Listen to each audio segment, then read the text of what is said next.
In this video, I'm going to do a quick demo of a tool that I had built by an intern, Joshua. Joshua, thank you for building this. It's called the Ping Viewer. And the Ping Viewer is very simple.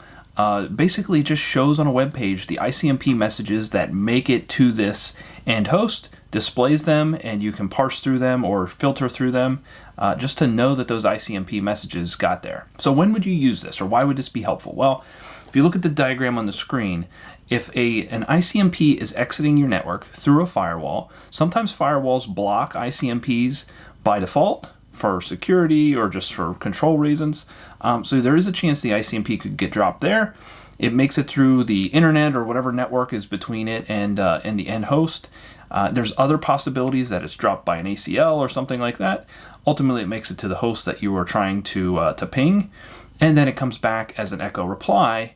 And that echo reply may or may not come through the firewall on its return path. So when you have a ping viewer, i.e. a destination host where you can see these ICMP messages coming in, you got a better idea of knowing if it ever got there in the first place and which direction you're trying to troubleshoot these ICMP path issues.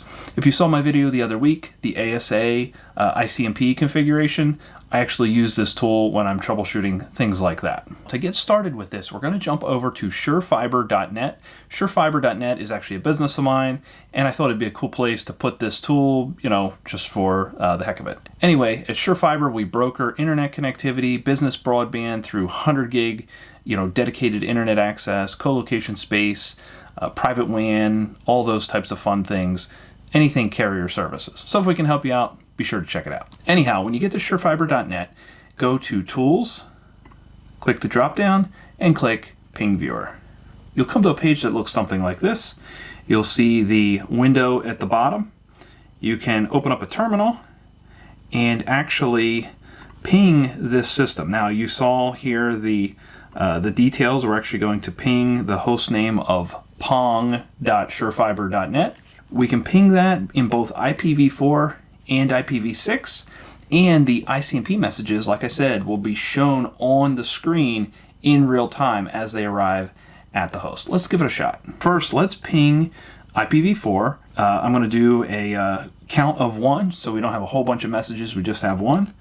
Go ahead and send it. You can see in my terminal window, I have my round trip time, and then below I have the IP address, the ICMP notification there. It's an ICMP, ID, sequence number. I have the length as well. So if I go back to my ICMP message and I type the size, I can do a 1400 byte payload, and you'll actually see the payload size is listed there as well. Now this is 1408 because of the IP header as well. So just something to keep in mind that that's added on there.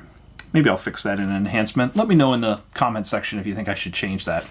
Kind of went back and forth. Do I include the header? Do I not? I don't know. You tell me in the comments. Anyway, that is IPv4. If we go back and actually send an ICMP-v6 message, you see the IPv6 address as well. You see the additional details about that. And of course, in my terminal window, you see the round trip details as well. Now, if that ICMP didn't respond in the terminal window, I would know if it ever made it to this host by looking at this window and seeing, yes, it's there, or no, it's not there. Now, fortunately, there's not a lot of other traffic on the ICMP viewer right now, but other people can ping this in real time.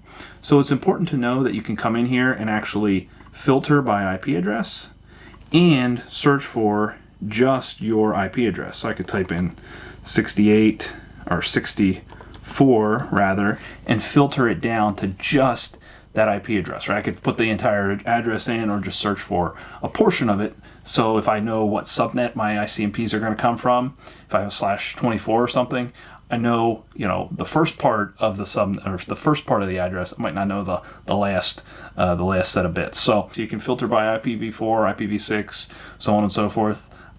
Anyhow, that's the Ping Viewer, and I want to thank you for watching. We hope to see you back sometime soon.